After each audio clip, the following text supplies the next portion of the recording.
Добър вечер! Събрали сме тук моя приятел и искам да ви кажа, да изподеля с вас едно нещо, което това лято много жестоко ме изненада моята случка. На 1 август заминах на София да си търся работа в село Герман. Отидох на София на Централна гара и взимах едно такси. Той ме пита човека за къде ще вървиш, викам отивам за село Герман. И аз го питам колко ще ми вземеш, той каза 7-8 лева, кой ще взема, няма да взема душата. Качих се аз на таксито и той тръгна. Отива насам, натам, обикаля и аз не знам сега къде се намирам. И по едно време спряхме, той като приятел, плащай. Викам колко? 32 лева 80 стинки. Аз му казах, чакай мой човек, но ми каза 7-8 лева.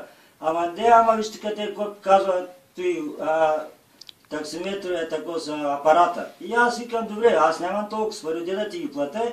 И слядох и през това време минава един полицай. И аз му казах, господин полицай, този човек иска да ме изнуди, защото ми каза, че ще ми вземе 7-8 лева до Герман, па тук иска 32 лева 80 стинки. И полицая каза, господине, оправя се да не се качвал. И аз се върнах от таксито, он я каза, или плаща, иначе ще се разправим по други начин.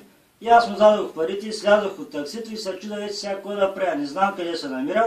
Срещнах една жена и питам, госпожо, къде се намирам? Тя каза, намира се в квартал Изток, до Геомилия. И тя ми вика, че намериш където е близо до светофарите, дето спират автобус за Герман, и там струва 1,60 и ще отидеш до селото. И аз се качих на автобуса, отидох до село Герман и напитах там хората, къде се намира този Слави, дето има крайферма. Те ми казаха на края на селото.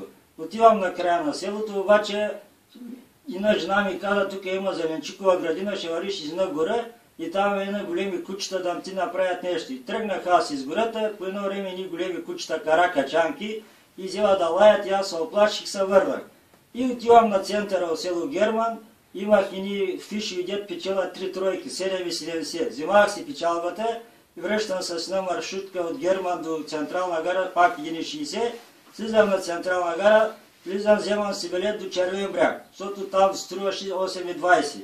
И стигам до Червен бряг, слязох. Като слязох от той, чакам другия влак и се качвам без пари. И до Телиш една кондукторка минава, ме пита, дай си билет, аз казах, нямам билет. Тогава щом нямаш билет, слизаш на село Телиш. И слязам на село Телиш, нямам пари, намерих едно момче. Имах един телефон и викам, приятел, дай ми 3 лева да стигна до Плевен. Той каза, няма какво да ти давам, ще ти давам пари, нища ти телефона.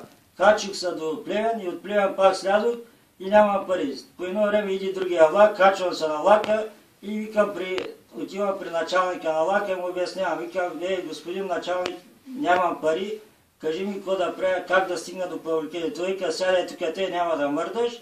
И аз седнах и слязох на Павликени, оттам срещнах и на Селска, тя ме докара до село и от тогава вече запомниш, че никога няма да тръгваш с такива хора, които не ги познаваш. На здраве!